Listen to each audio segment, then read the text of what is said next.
very bottom of 49, paragraph 200, people are fools who live without enjoyment. Why? Because in a world of sheer chance, with no intrinsic order that ensures that right will out, eat, drink, and be merry. You see. Now, admittedly, he would recommend temperance in your eating and drinking and merriment, because too much of it tends to cause pain rather than pleasure. Don't you know? You see.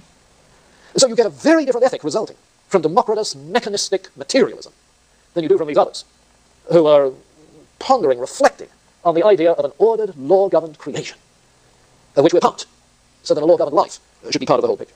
Well, next time we'll be looking at the sophists and Socrates, and notice how at least some of the sophists seem to be closer to Democritus and without the least bit of interest or belief in a law-governed cosmos. You see. And so the dichotomy between these two views, if you like, these two worldviews, before we even get to Plato, surfaces. And it's into that conflict between worldviews that Plato steps, that Socrates emerges, and so forth, speaking to precisely the issues which this conflict of worldviews poses. Well, by my chronometer, we have 5 minutes before time, which means 5 minutes for feedback. You have sat silently as if this were a sermon instead of a class. Okay, what do you want to ask? Yeah. I have a question. You said Plato finds Anaxagoras not teleological enough? Or yeah, not teleological enough. It depends how you define teleology. But, yeah, teleology is usually spoken of with reference to belief in a natural order and purpose. You see. But sometimes you find it used for just one of the order without the purpose. And Anaxagoras seems to have order with intelligence behind it, but no inherent purpose.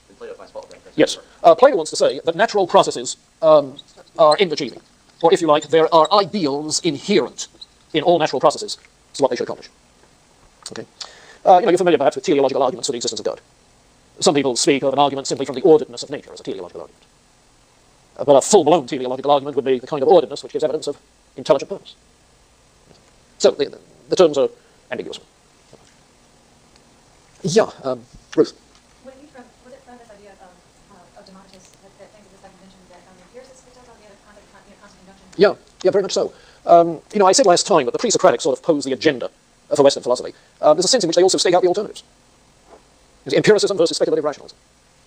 A purely materialistic view versus something other than just the material view. Yeah, very much so. A hedonistic ethic versus an ethic of moral law. Yeah. In fact, I have a friend who, this sounds like a horrible thing to do, but as I understand it, he used to introduce people to philosophy. He was teaching in a seminary, but he used to introduce people to philosophy who had never had any philosophy by taking them through the pre-Socratics. Now, compare that with the wonderful intro to philosophy course you had here under the label issues and worldviews, and you see a difference. But on the other hand, you can see that it's possible. You see, it's possible.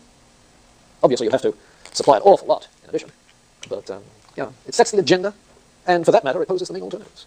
Right. Yes. I'm just thinking about the last calculations from Pythagoras and Heraclitus. I was looking unsure about Pythagoras in the mathematical sense, so we talked about balance and order. Yeah, the double aspect in Pythagoras is peras and apeiron, limitation and unlimited chaos. In Heraclitus, it's logos and the fiery vapor.